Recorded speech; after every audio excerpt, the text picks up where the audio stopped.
Hello FPL managers and welcome back for another video. Today we go over the buy hold sell for Gameweek 7. Don't forget to leave a like if you enjoyed the video and subscribe as it really helps out the channel. If you haven't already, check out some of the other Gameweek 7 content that we've put out so far, and with that being said, let's jump into the video. So in today's video, we're going to have a look over 3 buy options, 3 hold options and 3 sell options to assist you guys with your transfer planning for the upcoming game week. Starting off with the buy options, the first one has to be Ivan Toney after he got himself 17 points in Game Week 6 with a hat-trick at home to Leeds. Toney has been in great touch for Brentford this season, and I think he's a seriously good forward option at just £7.2 million at the minute, as he could prove to be such a great value pick up top. His underlying stats are absolutely incredible, and his next 5 fixtures do allow him to score even more points, as I think Brentford have one of the best fixture runs over the next 5. Let's first of all take a look at Toney's underlying stats. This season he has taken 15 shots, which is a decent tally, 6 of which have been on target.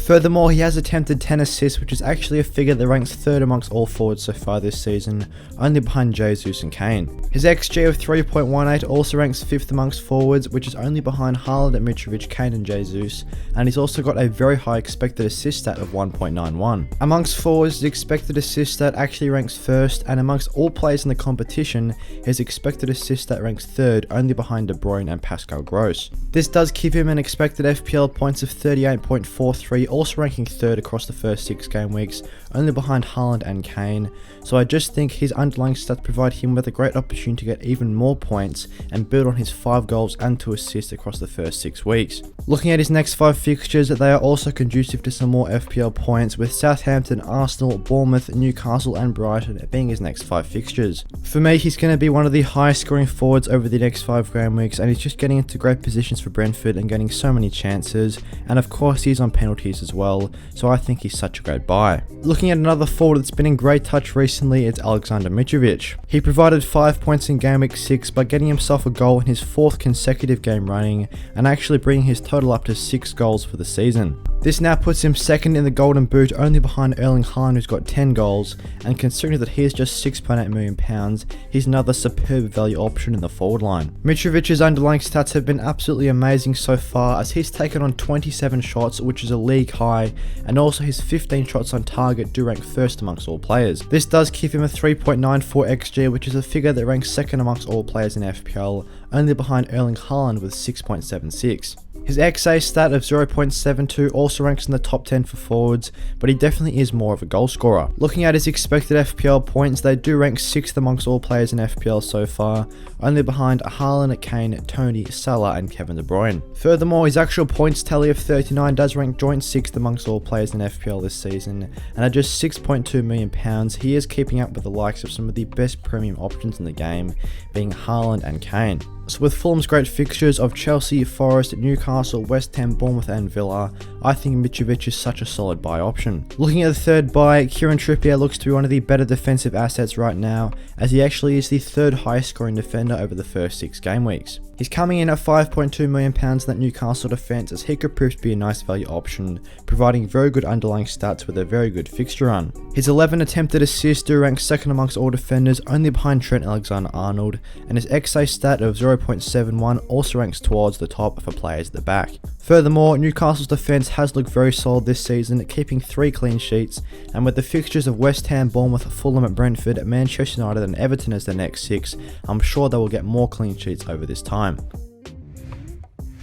So with these buy options in mind, let's discuss the hold options. Mo Salah is a hold option, as he was one of the most transferred out players coming to Game Week 7, but we do recommend managers hold on to him as he's got a good fixture in Game Week 7 against Wolves at home. Obviously at £13 million, everyone has very high expectations for Mo Salah as he is so expensive, but his underlying stats still have been fairly promising this season, despite not being as high as previous years. Salah has taken 17 shots with a 2.54 XG, which is a stat that ranks 4th amongst all midfielders so far, as he has recorded 2 goals on the season. He has definitely been more of an assister this season though, as his 24 attempted assists do rank 1st amongst all players, as he has put up 3 FPL assists across the first 6 weeks. His actual expected FPL points stat also ranks 4th amongst all players, only behind Haaland, Kane and Toney, so despite not making a fast start to the season, he was still expected to perform very well. His 38 FPL points so far aren't the worst, so I am hoping at home to Wolves in Game Week 7, he can get back to to his scoring ways at Anfield, as we know how productive he can be. Trent has been another heavily sold player coming to Gameweek 7, but we do recommend that you guys hold on to him,